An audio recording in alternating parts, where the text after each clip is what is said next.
नमस्कार मित्रों, मैं डॉक्टर चिंतामणि मालवी, प्रदेश उपाध्यक्ष भारतीय जनता पार्टी और विधायक का स्वागत करता हूं।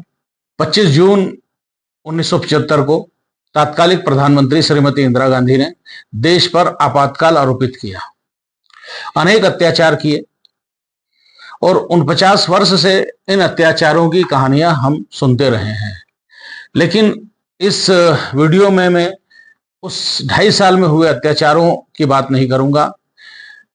कितने परिवार बर्बाद हुए, कितने लोगों की नसबंदियां की गई और क्या क्या उस दौर में हुआ है, मैं उसकी बात नहीं करूंगा, बल्कि मैं इसके संवैधानिक पक्ष पर अपना विषय रखूंगा। बंधुओं, पिछले चुनाव में हमने देखा कि कांग्रेस बार बार ये दोहराया कि भारतीय जनता पार्टी यदि फिर सत्ता में आएगी तो संविधान को बदल देगी, संविधान को बदल देगी।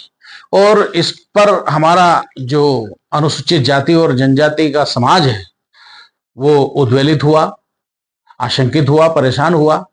और हम देखते हैं कि परिणामों में उसकी बहुत झलक दिखती है। कांग्रेस ने धोखा दे करके, यानी हमेशा अनुसूचित जाति जनजाति को छलती रही है कांग्रेस, ओबीसी को छलती रही है, लेकिन इस बार बड़ा धोखा उन्होंने वंचितों के साथ किया और उन्होंने भ्रमित करने का काम किया। बंधुओं,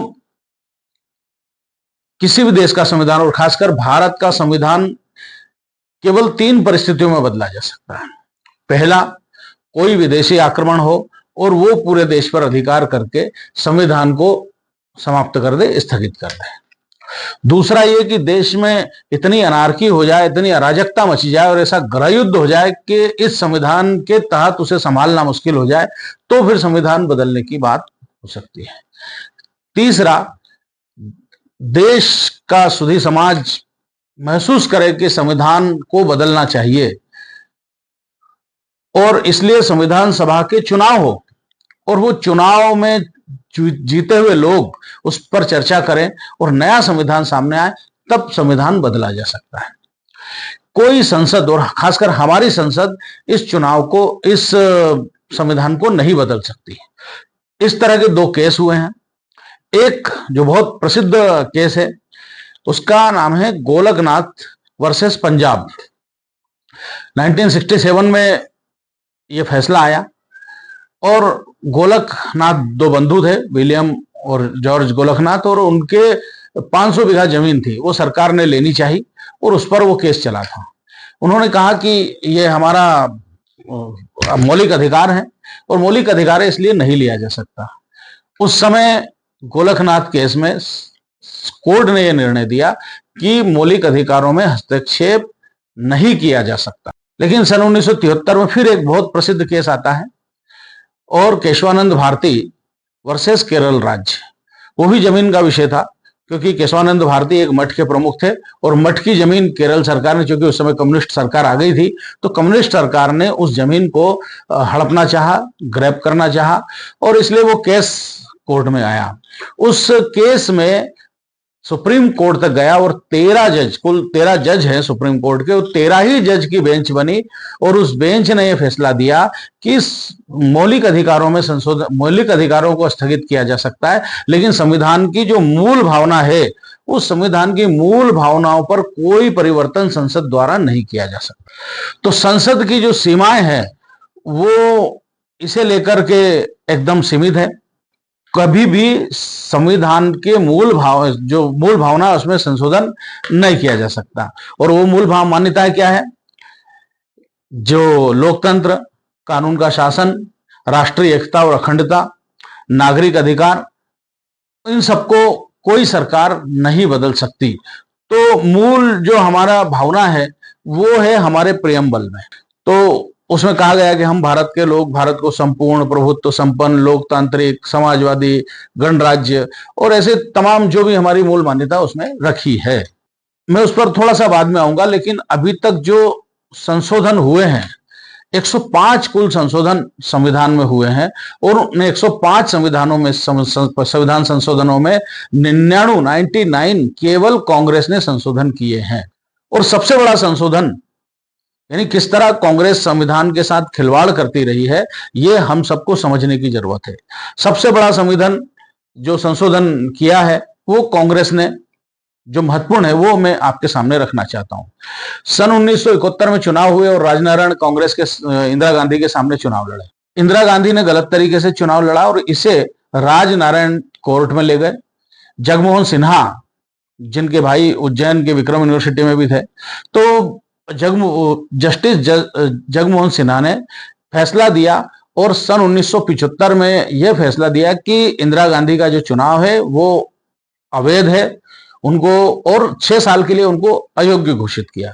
चूंकि वो फैसला नहीं मानना चाहती थी इलाहाबाद कोर्ट का, इसलिए उन्होंने यह तय किया कि आपातकाल लगाने की उनको योजना करी। आपातकाल में उन्होंने सारे अधिकार स्थगित कर दिए, सब पूरा नियंत्रण कर लिया और अनेक अत्याचार किए।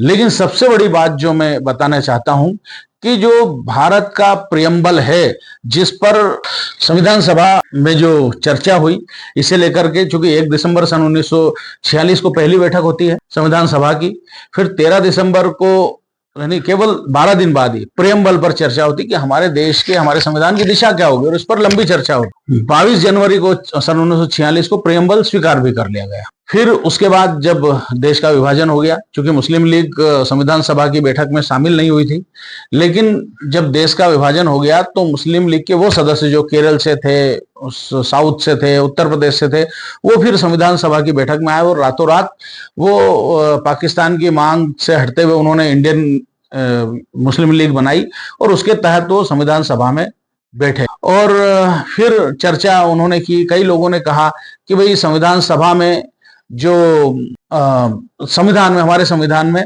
कि जो प्रियम्बल है उसमें चेंज करना चाहिए और प्रियम्बल में समाजवाद और धर्मनिरपेक्षता शब्द रखना चाहिए। तो केटी शाह ने भी यह विषय रखा।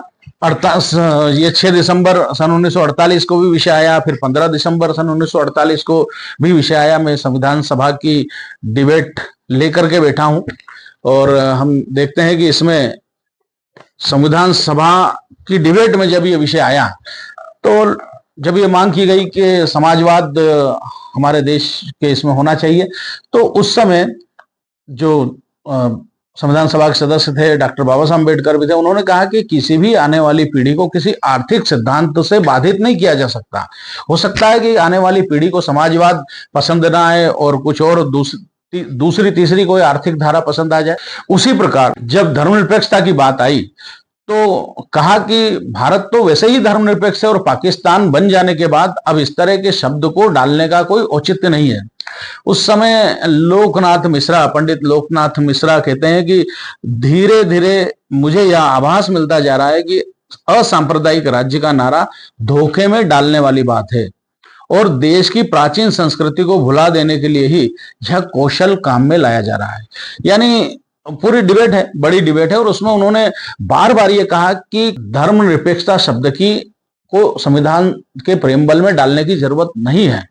लेकिन इंदिरा गांधी ने आपातकाल लगाने के बाद, क्योंकि 71 में चुनाव हुए थे तो मार्च 76 में लोकसभा का कार्यकाल भी खत्म हो गया, इस बीच उन्होंने आपातकाल भी लगा दिया, उनको अयोग्य घोषित किया। तो जब संसद नहीं थी, यानी 5 साल पूरे हो गए, उसके बावजूद मार्च को संसद खत्म हो जाती, लेकिन 18 दिसंबर सन 1977 को इंदिरा गांधी ने 2 शब्द हमारे प्रियम्बल में डाले। उस समय कोई विपक्ष का नेता नहीं था, कोई संसद नहीं थी, लेकिन उन्होंने प्रियम्बल में जिसमें कोई खिलवाड़ नहीं हो सकता, जिसमें कोई बदल नहीं हो सकता, उसमें उन्होंने समाजवाद और धर्मनिरपेक्षता ये 2 शब्द डाले, जिसे हम बार बार दोहराते हैं।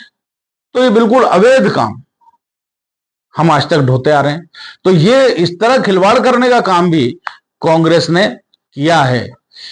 105 कुल अभी तक संशोधन हुए हैं, उसमें से 99 संशोधन केवल कांग्रेस ने किए हैं। और मतलब आप समझ सकते हैं कि संविधान को क्या समझती है कांग्रेस।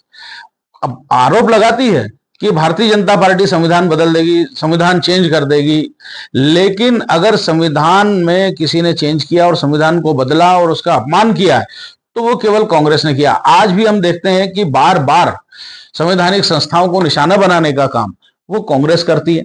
ये क्रम लगातार है। ये लगातार इसलिए क्रम है कि राजीव गांधी जी ने जब साहबानों का फैसला आया और सुप्रीम कोर्ट ने कहा कि भाई एक महिला, असहाय महिला, 80 साल की महिला, उसे गुजारा भत्ता देना चाहिए, लेकिन चूंकि कट्टरपंथी मुस्लिम नाराज ना हो जाए, मौलाना नाराज ना हो जाए, इसलिए उन्होंने संविधान में संशोधन करके उस फैसले को बदलने का काम किया, संविधान के मजाक उड़ाने का काम किया, कोर्ट का मजाक उड़ाने का काम किया।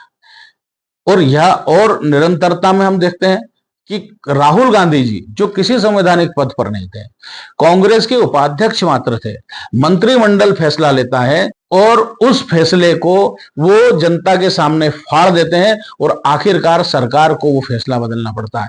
तो ये सारे असंवैधानिक कार्य कांग्रेस करती रही है। संविधान का कोई सम्मान कभी कांग्रेस ने नहीं किया, संविधान को खिलौना समझने का काम। लेकिन आज वही राहुल गांधी संविधान की प्रतियां लेकर के घूम रहे हैं कि हम संविधान बचाने के लिए लड़ रहे हैं। संविधान को यदि खतरा किसी से है तो वो कांग्रेस से है, और इसने कई बार बदला है।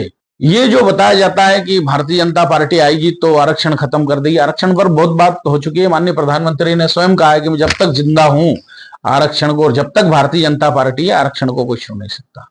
लेकिन अनुसूचित जाति और जनजाति समाज के भोलेपन को एक भयादोहन करने का काम कांग्रेस ने किया है और 99 सीटें लाने का काम किया। बंधुओं, मैं इतना ही कहना चाहता हूं कि यह जो 25 जून है, ये काला दिवस के रूप में मनाना ही चाहिए हम सबको, और यह भी याद रखना चाहिए कि संविधान को अगर कोई थ्रेट है तो वो कांग्रेस है। और यह जो आरोप बार बार लगाया जाता है कि भारतीय जनता पार्टी संविधान बदल देगी, यह बेबुनियाद है। पुनः दोहराता हूं, संविधान सभा बनाए बगैर संविधान में कोई परिवर्तन नहीं आया जा सकता। गोलकनाथ केस और विश्वानंद भारती केस में बहुत स्पष्ट है कि इसमें इसकी मूल मान्यताओं में कोई बदल नहीं हो सकता, और किसी भी तरह देश अगर एक और अखंड है तो संविधान नहीं बदला जा सकता। इतना ही कहकर मैं अपनी बात समाप्त करता हूं। बहुत बहुत धन्यवाद।